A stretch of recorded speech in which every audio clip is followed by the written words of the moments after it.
Ada saat di mana hati panjenengan terasa perih, disayat oleh pengkhianatan, dan dilukai oleh kezaliman. Panjenengan ingin marah, membalas mereka agar merasakan sakit yang sama. Lalu panjenengan menatap langit dan bertanya, adilkah ini Gusti? Mereka yang berbuat busuk bisa tidur nyenyak, sementara kita yang menjadi korban justru menanggung beban. Sedulurku, hidup ini memiliki sebuah mekanisme keadilan yang jauh lebih canggih dari keinginan balas dendam kita. Sebuah sistem gaib tak terlihat yang disebut hukum tabur tuai atau pembalasan semesta. Ia bekerja dalam diam, laksana gravitasi moral yang tak bisa dihindari. Sekarang kita akan membuka rahasia tentang hukum agung ini, memastikan setiap penanam luka pada akhirnya akan dipaksa menuai buah dari perbuatannya sendiri. Rahayu, rahayu, rahayu Sagung Dumadi. Assalamualaikum warahmatullahi wabarakatuh. Sugeng Rawu para sedulur kinasih di Kasepuhan Luhur Raja Mantra. Tempat kita bersama Ngangsu Kauro menimba kebijaksanaan adiluhung para leluhur. Sebelum kita menyelami lebih dalam lautan misteri keadilan semesta ini, saya mengajak panjenengan semua untuk menekan tombol subscribe dan juga loncengnya.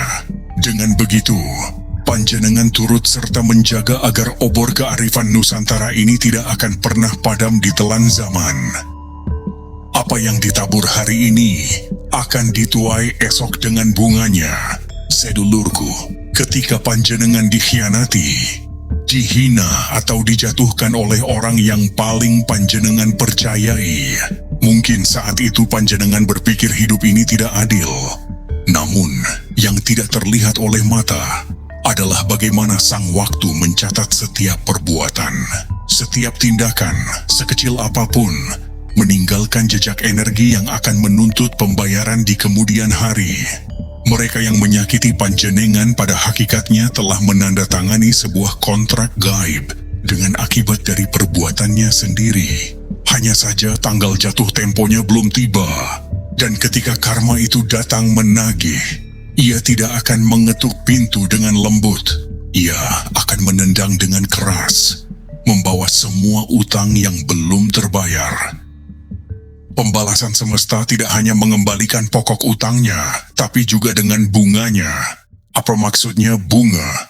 Jika mereka menabur luka, mereka tidak hanya akan menerima luka.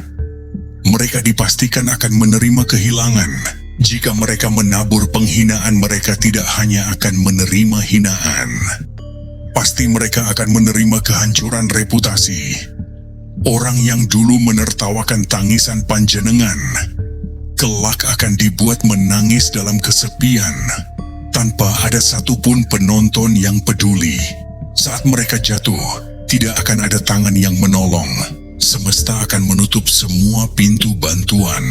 Sama persis seperti dulu mereka menutup hati dan telinga dari rintihan panjenengan.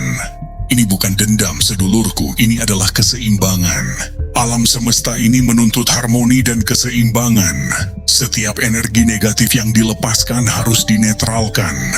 Mereka yang menanam racun di kehidupan orang lain, pada akhirnya akan dipaksa oleh tubuh kehidupan untuk menelan racun itu kembali.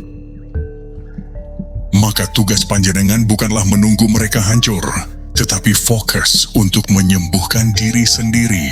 Sebab hukum karma justru bekerja lebih cepat pada jiwa yang sudah berhenti menuntut dan telah memasrahkan segalanya pada keadilan Gusti.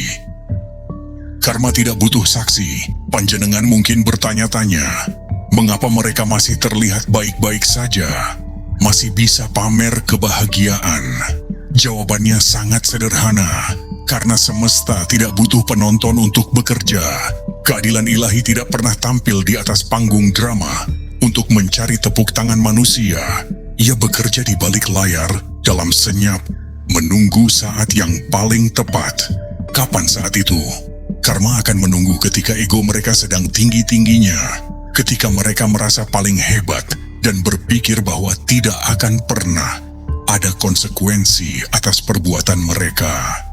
Tepat di puncak kesombongan itulah, pukulan telak akan datang dari arah yang paling tidak mereka duga. bisa melalui orang yang paling mereka percaya, di waktu yang paling mereka takutkan. Sakitnya bukan hanya karena kehilangan harta atau jabatan, tapi karena rasa kaget dan ketidaksiapan mental dalam menghadapinya. Kadang karma datang dalam bentuk kehancuran reputasi yang dibangun bertahun-tahun, atau dikhianati oleh anak atau pasangan yang paling mereka sayangi. Semesta punya selera humor yang getir. Ia akan membuat sang pelaku mencicipi peran sebagai korban tanpa mereka sadari. Dan ketika mereka sadar bahwa apa yang mereka alami adalah cerminan dari perbuatan masa lalunya, semuanya sudah terlambat. Maka dari itu, jangan pernah berharap mereka harus mengaku di hadapan panjenengan. Cukup ketahui saja bahwa mereka akan menghadapi pengadilannya sendiri dalam senyap, tanpa panggung, dan tanpa simpati dari siapapun. Itulah cara semesta mengajarkan pelajaran yang dulu pernah mereka abaikan dengan angkuhnya. Mereka akan dihantui oleh bayangannya sendiri. Sedulurku, hukuman yang paling berat sesungguhnya bukan datang dari luar, melainkan dari dalam diri. Orang yang menyakiti panjenengan tidak hanya menciptakan luka di hati panjenengan, tetapi mereka juga menanam benih rasa bersalah di alam bawah sadar mereka sendiri. Benih itu mungkin tidak langsung tumbuh. Ia akan tertidur, ditutupi oleh kesombongan, tawa palsu, atau pelarian pada kemewahan duniawi. Namun, ia tidak akan pernah mati. Perlahan tapi pasti ia akan menggerogoti jiwa mereka dari dalam, tanpa perlu panjenengan sentuh sedikit pun. Di tengah malam yang sunyi, saat semua topeng dilepaskan, mereka akan teringat wajah panjenengan. Di puncak keberhasilan mereka, akan ada bisikan halus di dalam batin yang mengingatkan atas kebusukan yang pernah mereka lakukan. Rasa bersalah ini akan menjelma menjadi kegelisahan tanpa sebab, insomnia atau hidup yang terasa hampa meski bergelimang harta. Ada pula yang hidupnya terus-menerus mengulang pola kesalahan yang sama, seolah terjebak dalam lingkaran setan. Itu adalah cara semesta, membuat mereka terus merasakan akibat perbuatannya. Sampai mereka paham betapa mahalnya harga sebuah luka yang pernah mereka tanam. Biarkan mereka berjalan dalam bayangan kejahatannya sendiri. Orang yang berbuat jahat pada orang baik sesungguhnya sedang membangun dan mengunci diri mereka sendiri di dalam penjara batin yang tak terlihat. Banyak orang salah kaprah. Mereka mengira diam berarti kalah, pasrah berarti lemah. Padahal dalam kauruh spiritual tingkat tinggi, diam adalah bentuk tertinggi dari kepercayaan pada keadilan semesta. Saat panjenengan berhenti membalas, berhenti menyimpan dendam, dan berhenti membicarakan keburukan mereka, panjenengan sedang menarik energi pribadi panjenengan dari medan pertempuran. Dengan begitu, semesta bisa bekerja tanpa gangguan. Panjenengan tidak bisa mengusir kegelapan dengan kegelapan yang sama.